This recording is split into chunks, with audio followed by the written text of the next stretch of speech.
Hey everybody, we are now in the month of December and I have gotten more requests to review Die Hard as my Christmas movie each year than any other, which makes total sense to me, but here we are, we're doing it now. So this is Die Hard, and this film came out in 1988 and it was directed by John McTiernan. McTiernan was known for making a lot of really big budget movies back in the day, and he was very successful. He made films like Predator and Tom's Crown Affair and of course Die Hard. I don't know if this will surprise people necessarily, but I like this movie a lot. It's easily one of my favorite Hollywood action movies ever made. I think for the most part, it is really tight, it's really sharp, it's well made, it's just lots of fun from beginning to end, and what more could you want for a Christmas movie? The 1980s were a very interesting time for movies, and what's the word that I could use to describe them? Bombastic? Gaudy? Inflated? It was, of course, an era of excess. It was the Donald Trump era of like over-the-top materialism. The American dream was practically a satire by this point, and it was reflected in the entertainment, especially in, I think, a lot of the action movies. The heroes of the action movies in this time were people like Arnold Schwarzenegger and Sylvester Stallone. It was Terminator and Rambo and all of these kind of hyper masculine archetypes. But the protagonist of Die Hard, John McClane, played by Bruce Willis, wasn't like that at all, actually. He was kind of atypical at that time, which is part of why I think he stands out. He's not the sophisticated James Bond type. No, he's a working class hero type. He's a police officer from New York. He's a total smartass, and he's definitely not perfect. I always loved that he wasn't romanticized. You know, they established pretty early on that he's not somebody who's tech savvy. He likes to get things done himself. He likes to get his hands dirty. And I think most importantly, he's somebody that you sense could fail at any moment, that he is right on the edge during this particular heist in this film, and he's just making things up as he goes along, and you just hope that he's making the right decisions. And there's kind of a comedic aspect to his improvisational quality in the movie that is something that I really wasn't expecting going into it. I think this is just something that most Americans can relate to. You know, you look at Bruce Willis and no, he's not like Jean-Claude Van Damme. He looks like kind of more of your average American that is stuck in an extraordinary circumstance. I think another thing that they established pretty well for a big budget action movie is the relationship between him and his wife, Holly. They are separated at the start of the film, and they don't go into the details of why they split in the first place, but you just get the sense that John McClane is kind of a difficult man to live with, and he made a lot of mistakes. And so naturally, whenever he gets dragged into this heist that he didn't ask to be put in, it becomes a way for him to realize what is much more important to him. And so naturally the stakes are higher. I like Holly too. I think she's a really kind of strong, very independent woman that is not easily ordered around.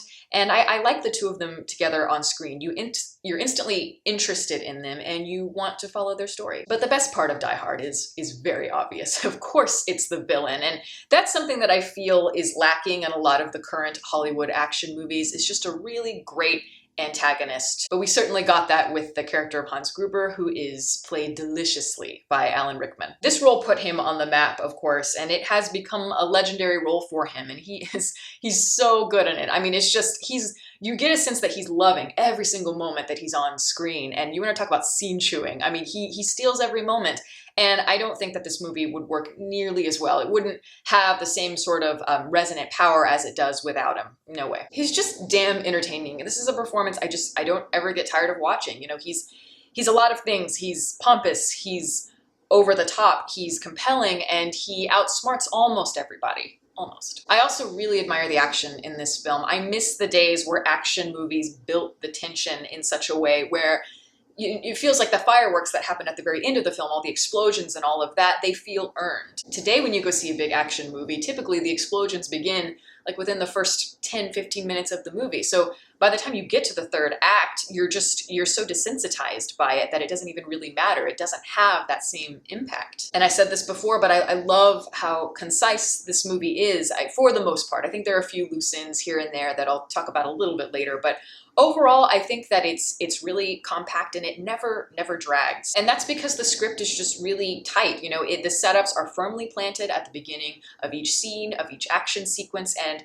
that way they all have a payoff. It's well-rounded and it's very simple. You know, the motivations for these characters are simple. Today, so many of the action movies are so overly complicated, and they have all of these kind of unnecessary plot twists and pointless characters, etc. And I've always thought for the action genre in particular, you just need to strip it down. Keep it simple, keep it clear. And that's something that for whatever reason, people just don't understand nowadays. This film is very classical in a lot of ways. It's very much in the spirit a lot of those old movies like the Western genre, which were pretty much the action movies of their day. And they do reference that quite a bit in this film. People like John Wayne and Roy Rogers. And I really like that John McClane decides to go by the name Roy instead of somebody really like iconic and masculine like John Wayne, because it's that little cheekiness about him. Again, because he's kind of skirting the edge, kind of poking fun at the system. But I should mention, there are a few things in the movie that don't really work for me, and I think it's only fair to mention them, even though I don't see them as that big of a deal. But I do think that at times things get a little bit gratuitous. I think obviously each of the main characters, they need to have something that they have to overcome. But for me, if I'm looking at this like the hero's journey, if I'm looking at the resurrection portion at the very end of the film, that is the part that shifts to Sergeant Powell. It becomes his chance to finally overcome something. And I don't think it works at all, actually. I think that it feels really tacked on. It feels rushed and not really thought through. And also the Argyle plot as well feels kind of tacked on. And also the LAPD in this movie. I know that they're meant to stand for being like the big bad establishment that both John McClane and Sergeant Powell have to combat in order to become successful at the end of the film. But it's a stretch. I mean, it gets pretty cartoony how ignorant they can be. And so that does take me out of it a little bit, but these are all just kind of nitpicks. I do believe in the suspension of disbelief, but at a certain point, I kind of draw the line. But I cannot harp on this movie too hard because it's too damn fun. And there's really no reason to take it that seriously. And I honestly, overall, I think it holds up super well. When I first saw this movie, I absolutely loved it. And I was like, yep, I can totally see why this movie has the reputation it has, why it is a classic. I think it deserves its status, and it is a great movie to watch for Christmas. And that's my review. Thank you all for listening. All my social media information is below. You can watch more videos here, and you can subscribe if you'd like. Catch you next time.